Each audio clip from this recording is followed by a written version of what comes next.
Hey, I haven't made a video in a while, been kind of busy a little bit and been debating on whether to make this video or not. About a week ago, um, my husband, he had a disagreement with a couple of his brothers and sisters a few months ago, a few months back, and he basically deleted all their phone numbers out of his phone and closed the door, pretty much, as they would say. He's closed the door. Well, last Sunday, I had been anticipating this because I know people, and I read people really well, and not just read people, but like when I get to know them, I kind of know. And my husband was caught off guard, but I'd heard through the grapevine that his sister was getting remarried, and so I knew about it, and so I actually anticipated. I just didn't know she was going to do it on Father's Day. I mean, gosh, nice day to end for my husband. But me and my husband were making dinner, and we live on a busy road. And it was getting a little towards dark, and there's this black car that pulled up, and I asked my husband, I said, who drives a black car? And he said, I don't know. He said, they probably just pulled over for a second. I said, no. So they've been there for a while, and so I said, I think they're going to come in, because usually people who pull over, some people pull over and make a real quick call on their cell phone, whatever, and I'm trying to look at the car, but I can't see who's in there. So I was just like, well, whatever. And I actually spaced it out of my head for like a minute. I forgot the car was there. And then all of a sudden, my husband just starts to scramble and freak out. And I was looking at him like, what are you doing? Because I had never seen Don in a panic before. And 11 years of marriage, and I've never seen him panic. He starts to panic. And I'm just like, oh, what's going on? And he's all, my sister just got out of the car. My sister just got out of the car. And I was like, oh, she showed up. I was like, because I had been anticipating this for 2 weeks. Don caught off guard. He asked me later on, he said, how did you know she was coming over? Because, of course she was going to come over. She's getting married. She's going to invite us to her wedding, but she's going to hand deliver it. I knew she was going to hand deliver it. I knew she just wasn't going to drop it in the mail. She came to the door. She had her speech prepared. I had been working on mine for 2 weeks, too. I had had my speech prepared ever since I found out. I had my speech prepared, and I've been waiting. So, she came to the door. She delivered her speech. I delivered my speech, and she went on her way. I told her we wouldn't be attending her wedding. And I did something that Dawn couldn't do. See, Dawn couldn't do that. Dawn doesn't do confrontation. Dawn, like I said, I told him to go downstairs because he was panicking. And I said, I'll take care of it. And he looks at me like, really? You will? I'm like, yeah, go downstairs. Go, just go. I said, I got this. And he's like, okay, great. And he like takes up downstairs. And I'm just like, I've been waiting for this for 2 weeks now. And finally, I'm going to get a little bit of closure because I'm going to be able to say what has been on my mind for 2 weeks, what I have been waiting for 2 weeks. So she came to the door. She said her speech. I told her, unfortunately, we won't be going to your wedding. I took the invitation without even looking at it and said, he deleted you out of your phone. He has nothing to do with his siblings right now. And we won't be going. And I said, when he saw you get out of the car, he said he took off running downstairs. He doesn't want to talk to you. He doesn't want to have anything to do with you. And basically, we said our okays, and she left. And that was about it. I wish I should have invited him into the home and talked to him for a minute longer. It's the only thing I would change about that thing. I should have invited him in, but I was in the middle of also cleaning, and, I had been working all week long, and our house wasn't in the best of condition because both me and my husband are gone for 9 hours a day. It'll change though in a week, so everything will be fine in a week. But I mean, what are we supposed to do? go to a 2-hour wedding and then never see her again? I mean, what, cater to her selfish needs of I need you at my wedding? Why? So we can be in the photos and look happy, like everybody likes us, like we belong in the family. We don't belong in the family. So I told her no, but I didn't tell her all that. I kind of wanted to, but I didn't. I kept it short and sweet, because I wanted to tell her a lot more than I did. But my husband's all, well, now she'll tell my parents are going to come over. And I told him, no, they're not. So yeah, they are. He hopes. I mean, he said he'll talk to his parents, but he won't talk to his siblings. But and I hate seeing that hope in him, like, because they're not going to. And I told him straight up, I said, Dawn, they're not going to, because you're not worth it. I told her that message, she'll relay that to your siblings, and your siblings will leave you alone. I mean, his other siblings, they're not perfect. They're pretty childish too.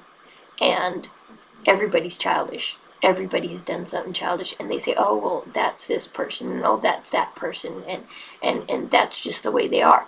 Well, how come when me and Dawn do something, they don't say, oh, that's just Dawn and Rose, it's okay, give them, they're fine, they'll come to, give them a moment, But no, they don't do that. They don't.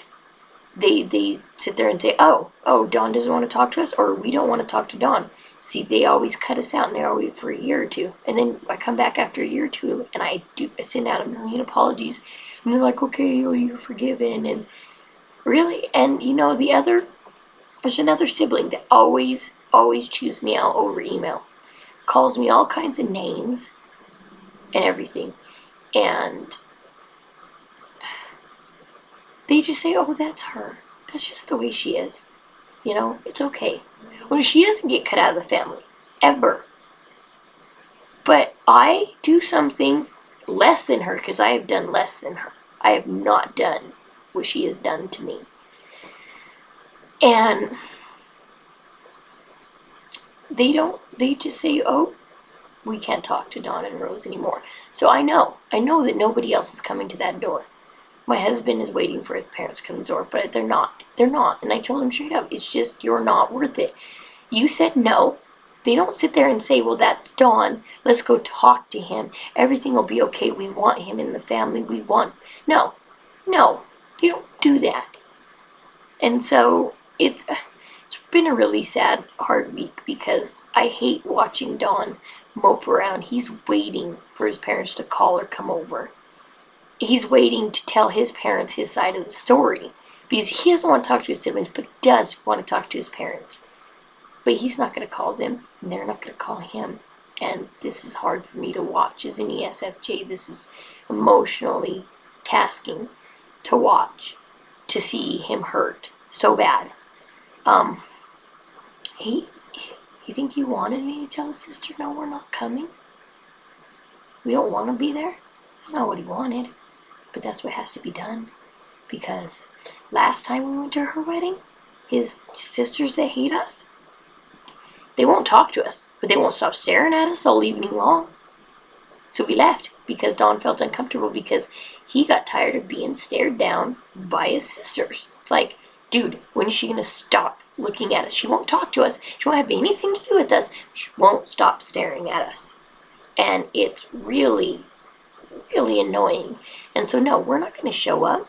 She told us on her little speech, you deal with your other siblings that hate you. No, Dawn already tried to. Him and his brother got in a huge disagreement, and he doesn't want to see his brother again after that. They made a deal, and his brother broke the deal a month later. And he tried to fight his side with his brother about, why did you break our deal? And his brother didn't care. His brother said, this is what I did, and it shouldn't matter to you. Okay, well, it does matter to Dawn. When things do matter to him, why is it so unimportant? So it's been a really tough week, because his parents haven't showed up. It's none of it, and I don't think they're going to show up. The way I know them, they won't. They won't show up. I know they won't. All of his siblings are in Utah right now, and just waiting to see if any of them show up during the week. They probably won't. They probably won't. But we'll see. I highly doubt they will. But yeah, it's been a really tough week. But I mean, to give you an example, I still have it on Facebook. I should post it on Google Plus about how my hating Twilight got me banned from the family. They said I was the rude one, me and my friend, and I said his sister-in-law was the rude one to us. And we had a big battle of who was the rude one. And I got banned from the family for a couple of years for that one. Actually, from most of the family, one of his sisters will not talk to me since that incident. She has completely cut us off over that damn Twilight incident. All I said was Twilight was a horror movie. Was I wrong? I don't think so. Horror, romance, whatever. If you want to call that romantic, go ahead. But whatever, that's your deal. But I'm not going to fight you on it. But I do believe that vampires and werewolves fall under horror. I'd never seen it. Vampires and werewolves are not supposed to be beautified and fall under romance instead of horror. They're blood-sucking, they eat. Yeah, it's nasty.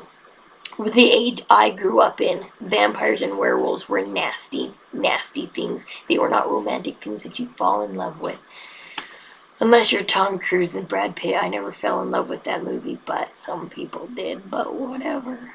But they were still disgusting in that movie. I mean, look at Tom Cruise. He got mad at Brad Pitt's character for eating rats and not eating humans and blah, blah, blah. And I mean, the stuff vampires aren't even vegetarian style. I don't know. I'm not going to get into a long debate of it, but I'll post that. I'll go screenshot it from my Facebook and I'll show you, and you tell me what you think. Do you honestly think I was being rude? Do you honestly think that I am at fault for what I said any bit during that Twilight conversation? And that's the conversation that was public, because I had a private conversation with her and I begged her, said, please don't get upset, please don't. But by the time I was begging her, she'd called all of Dawn's siblings and parents, and by the time I tried to defend myself, I was getting emails of hate mails calling me all kinds of names and whatnot. And I couldn't stop it. There's nothing I could say or do to stop the hate that was coming my way for that stupid conversation. So, anyways, this video is getting long. But, yeah, I've been debating on whether to blog on it or not, but why should I go to her 2-hour wedding and then never see her again? Because guess what? We've been living in this home for 2.5 years. She's never come over once. Not once. Not even after her brother started calling her every week saying, I love you. And she never asked once to come over and hang out. Never once to see her niece and nephew. But she comes over to say, come to my wedding. And it's just like, you know what? You do know where we live. You do know how to find us. So why have you not come over? And it just pisses me off, because it's like, you do know how to find us when you want to, for your selfish needs. And so I'm torn on the whole thing, because, I hate, but maybe I might be going to a funeral instead. So, but yes, and this funeral is more important than anybody in Dawn's family, because the funeral I will be going to, this girl's mother died, and she is basically my daughter. She lived with us for a few months while her mother was in and out of the hospital, and she's not living with us anymore. But her mother died, and I wish she would come back here, but she's probably not going to. She's probably going to live with her sister. And that funeral might be happening about Dawn's sister's wedding. That is more important, because even though she is not blood to me, she treats me like I'm her mom, and like we're family, and we are family, and blood doesn't have to be family, and that's what my siblings and Dawn's siblings have proven, that blood does not make you family, and just because you're blood family doesn't mean you have to be family. We have other family out there. Dawn's ex-fiance's parents love him like he's still their son. So he has other parental figures out there that love him, and anytime he's ready to talk to them, they're there for him. So blood does not make family. And I have learned that the hard way over the last few years, and learned to let go of blood relations and just stick with people that are truly your family but not blood related to you.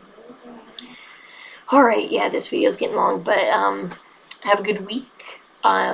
Starts work week again tomorrow, but I'm excited because I passed the test and I don't have to retake it Monday morning. Woohoo! I rock my job. Maybe later I'll tell you what it is. Just kidding. We'll talk to you later. Bye.